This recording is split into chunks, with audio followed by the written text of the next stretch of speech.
trimmed. So thanks, Jess, to start with, for agreeing to be interviewed for the SMA with a bunch of questions from our members. Really, really appreciate it, particularly at this busy time when you've got, it's quite a busy personal time. You've got a lot going on, training, and you've got to fit in all the stuff leading up to your wedding. It's a really exciting time. I've had the privilege of working with you for the last 7 years, on and off, dipping in and out, and I've had, you know, probably since the Commonwealths and Gothenburg, and I've had I've been lucky to kind of dip into your inner circle, but by far I'm literally dipping in. You have your primary therapist, Alison Rose, and obviously Derry Suter, who you can see his arms here at the moment. They're the ones you see week in and week out, and they've been dedicated part of Team Ennis, as it were, for the last 10 years.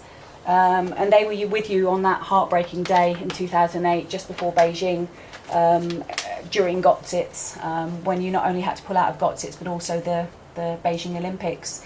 So the first question that comes in is from Georgina Spenceley from East Anglia. Yeah. And she'd like to know how you remained positive and focused while you were injured. Well, it was difficult because, you know, initially I didn't think it was going to be an injury that would keep me out of the season, and particularly out of the Olympics. So originally I just thought it was going to be something that would perhaps mean I'd miss a week or 2 weeks of training, which would be frustrating but not the end of the world. So then when I found out that it was obviously a lot worse than I expected and I would be missing the Olympics, it was a big shock. I found it difficult in the respect that I had highs and lows. So one day I'd feel really emotional and feel that, you know, I'd never get back on track, and then the next day I'd feel very positive and try and refocus myself and look towards the next big goal.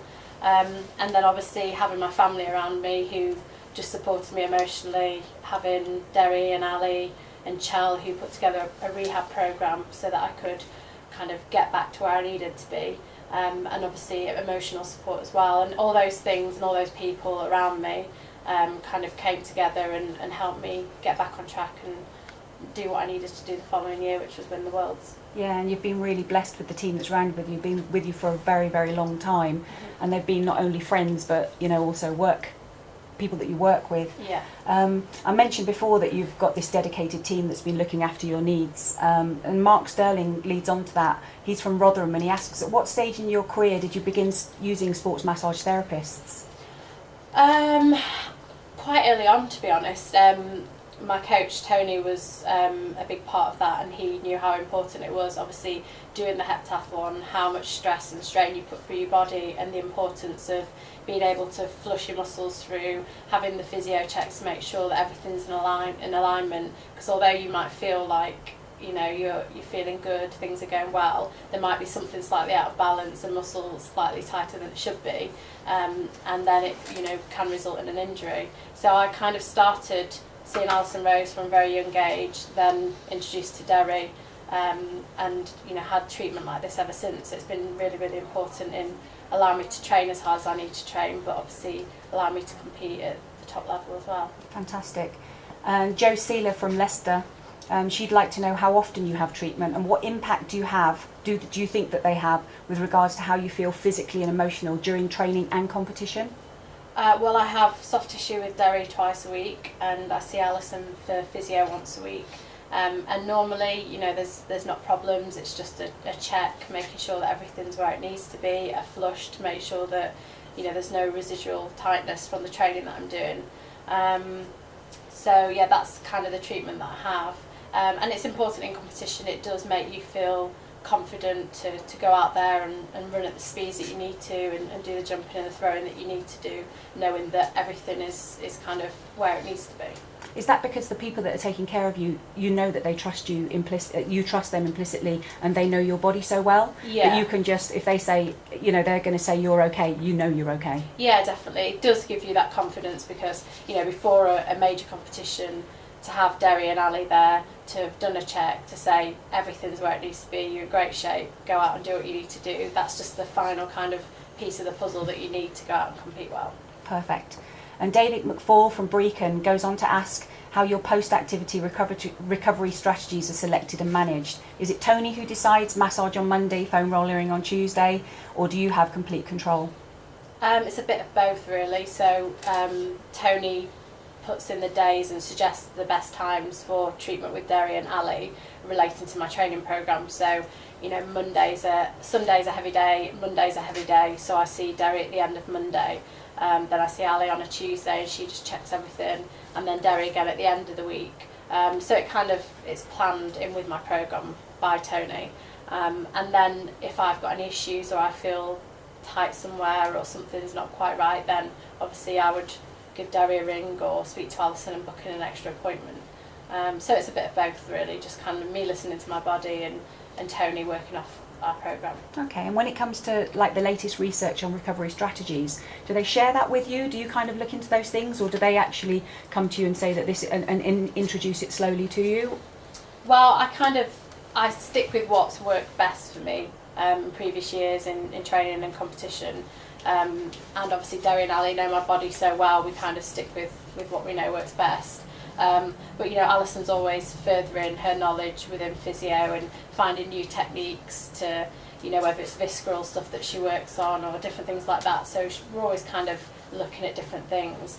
And then when it comes to competing, it's normally the same kind of strategy of a good flush, the general checks that we do, that Ali does for me, and then, you know, ice bathing and protein shakes and things like that to make sure I'm recovered. So it's kind of the same thing, but, you know, using different things as well. Okay, brilliant. So bringing up to date a little bit, let's talk about London and what it meant to you. So Julie Wall from Fishguard says you must have undergone enormous strain and stress both physically and emotionally during the individual events of the Olympics. Do you feel that sports massage contributed towards your ability to perform at such an incredible level? And do you feel that sports massage enhanced your recovery between events? Yeah, 100%. I think that, you know, it's one thing me being able to train and compete the best I can and putting all the hours in, but if my body's breaking down all the time, I'm not going to be able to do that. So by having the soft tissue therapy and having the physio, it allows me to push my body to that next level and train that a little bit harder so I can compete at a better level. And then obviously with the heptathlon, you know, little bits of treatment throughout the day, and particularly after the first day is so important, because you come back on the second day and you know your legs are going to be sore and stiff. So by having, you know, some soft tissue therapy, having your physio, having your ice bath and your recovery strategy allows you to come back as fresh as you possibly can, so that you can then compete and have a really great second day. Yeah, it's pretty punishing 7 events. Yeah, it's definitely a tough one. So having the treatment is a really big part of it. Okay. Lee Carter from Tamworth congratulates you on winning gold and says it was a fantastic performance. He would like to know what made you become an Olympic champion. Who were your influences, and how much support did you get from everyone around you? And how did you find the determination to become an athlete at the highest standard? It's a big question. That's a big question. Well, I obviously had support from everyone, so all the people that are really important to me. I've got a great family who have supported me, and you know, my parents who introduced me into the sport. And then obviously been lucky enough to fall into a great team, having a great coach, and Derry and Ali and Brycey, biomechanist, and Mick Hill, my javelin coach, all these people around me who have sacrificed a lot of their time and are passionate about what they do so that I can achieve my dreams and my goals. And then myself, obviously, having that dream as a child, you know, wanting to be the best I could be, and having that dream of standing on the top of the podium at a major championships, at an Olympics, and just having that focus to keep working towards my goal and my dream. That's lovely. Adrian Woolley from Peterborough says on behalf of any sports fan, he would like to thank you and the other Olympic and Paralympic athletes for putting the great back into Great Britain. Oh. And he'd like to know what was going through your mind when you walked into the stadium on that first morning. He was lucky enough to be there, and it brought tears to his eyes when the crowd roared. Yeah, it was incredible. I was just so nervous that morning at breakfast, because it's just everything you've done for the past, for your whole of your athletic career really, has been working towards that moment, and knowing that you only have one opportunity to, you know, take advantage of it, make the most of it. And I was so nervous at breakfast, like I couldn't really eat, and everyone around me was like, eat a bit more, and trying to keep me relaxed. And then once I got to the warm-up track and started to get ready, I was nervous, but I felt quite calm. I felt like I'd done all I could possibly have done. I wasn't injured, I was in great shape, I had everyone around me that I needed, and I was ready to go. And then when I stepped into the stadium, I couldn't believe, I knew it was going to be big, but I've never experienced anything like that in my life. I've never, I've done lots of hurdle races within a heptathlon in major championships, and the stadium's been half full. So to step out there and the sun shining and the whole stadium full and, screaming my name, it was such an amazing experience, and I just knew I was ready to do it. Did it get you excited, or were you kind of nervous then? I suppose I was a little bit nervous because I always need nerves to compete well, and I always get nervous before the hurdles because so many things can go wrong, and the fear of falling and all them horrible things. But I was just excited. I was ready. I was never going to be in this position again, and never going to be more ready. So I was just excited that I'd got to this point. I'd done all the hard work, so it was just about going out there and doing what I knew I was capable of doing. Fantastic. The final question from one of our SMA members. So Chris Chesterman from Oxford, he asks, has it sunk in yet? That you're now a world famous athlete who is idolised by thousands of children who look up to you just as you looked up to your heroes when you were younger. What does it feel like to be the world famous Jess Ennis at this moment? Well, I don't really feel any different. It's such a strange feeling because you work towards something for so long, and I've always wanted to win an Olympic gold medal, but you never know if you're ever going to do it or not. I just feel really lucky and really privileged to have gone through the experiences that I've gone through in my career so far, having the setback that I did in Beijing, and then being able to come back in 2012 and make up for that huge disappointment. So I feel, very, very lucky, and it always makes me smile. I don't look at my medal all the time, but I always have those memories of going back to the stadium and knowing how I felt, and just that feeling of crossing the line after the 800 is just always with me. Did you expect the kind of reaction that you got after the Games? Because could you be prepared for that? No, well, I didn't think about it, to be honest. I don't think many of the athletes did. You're just so focused on that one moment of your turn, stepping into the stadium and competing, that you didn't really think about. It's almost like the world was going to end after the Olympics, because I didn't think about what was going to happen after. I just thought about that point. I didn't allow myself to think about what would happen after, because I needed to stay focused on achieving that gold medal. So then after, it was just crazy. It was just like nothing I'd ever really experienced before. Busy time. Yeah, very busy and exciting, and had some great opportunities to do some fun things and meet some great people, and share some great experiences with my friends and family.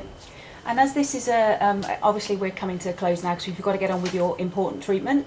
You're both very, very busy people. Just wanted to ask you, just for the last question, because it's about the SMA, and there was lots of volunteers involved in the Olympics. And what was your experience of those volunteers? Oh, I thought they were brilliant. The whole experience. I've never experienced an Olympics before. It was my first Olympics, so just to come into London and just feel the buzz, and then enter the stadium, all the volunteers, everyone who had sacrificed their time to make it so special. It wasn't just the athletes; it was everyone, and the crowds, and it was just everyone coming together, and it was an amazing, incredible experience I'll never forget. Yeah, I think it's important for those people to know that they're not just in the background, and people really appreciate what they did. So thank you for that. Well, they made it all happen. So, yeah. Thank you so much for your time. I'm going to let you get on, but I really, really appreciate you giving us this time. So thank you very much. No problem. And personally, thanks, Jess. Thank you.